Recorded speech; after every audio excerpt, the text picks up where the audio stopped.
guys, it's Coach West again. Today we're gonna learn how to make personal pizzas in the microwave. And so if you see or hear any of my kids around, it's just like everyday normal for me because I've got 3 kids at home right now. So before we cook, we always have to wash our hands. So let's go ahead and do that, and we'll get right back with our personal pan pizzas. Guys, so first we're gonna start with a microwave safe bowl. So I like my favorite one, as you know by now. We add a 1/4 cup of all-purpose flour. Now you might have self-rising flour, which means it already has the baking powder and baking soda in it. But if the package says all-purpose flour, which mine did, then go ahead and just put the 1/4 cup in there with baking soda and baking powder. Now baking soda, we're gonna need a very small amount. Because I have all-purpose flour, it does not have this baking soda inside. So 1/8 of a teaspoon, teeny tiny. And even smaller, the baking powder. I'm gonna need just a 1/16, which is of course half of an 1/8. So I'm gonna try, did my best. I think that's good. Put that in. Now I am going to stir this up.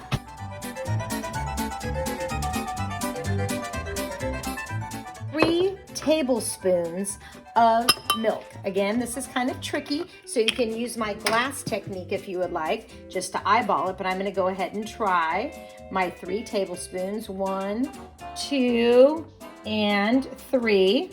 There we go. And 1 tablespoon of olive oil. I keep my olive oil in this little container here.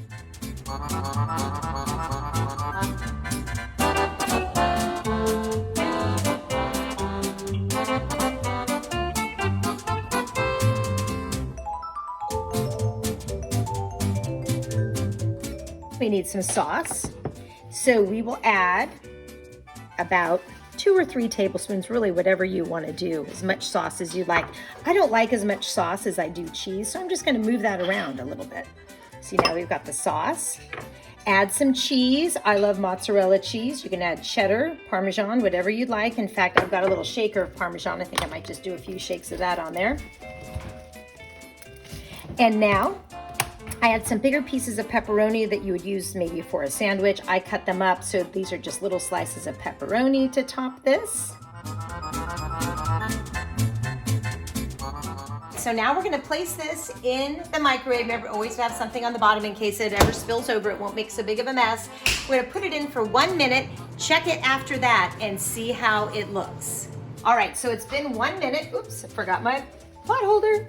All right, so take this out. It's not too hot because I'm using a microwave safe bowl. Right now, it looks like it's almost there. It has risen. As you can see, the cheese is melted. I'm gonna put it in for another 30 seconds to make sure that all that dough gets baked, and then we're gonna check it out after 30. Now it's been an extra 30 seconds. We're gonna take this out. And again, my bowl really is not that, it's a little bit warm. So you can see that this cheesy pizza has been made. Now we're gonna let it cool for about another minute and then scrape it off the edges, or you can just eat it right out of the bowl. All right, so now it's been a minute and we've let this cool. So now I'm gonna see, using this little rubber scraper, I'm just gonna see how well this cooked. And actually, the pizza dough below looks pretty well cooked. I have a lot of cheese and a lot of sauce in here, but you can see that base of that pizza is pretty well cooked. So great job. And we are now going to, I'm just gonna cut it because you need to cut it before you eat it, unless you wanna have it like a little pie, I guess, scooping it right out. You can use this dish to eat, or if you wanna just take half now. But as you can see, we made pizza. All right, so now it's time for lunch. Have a great day.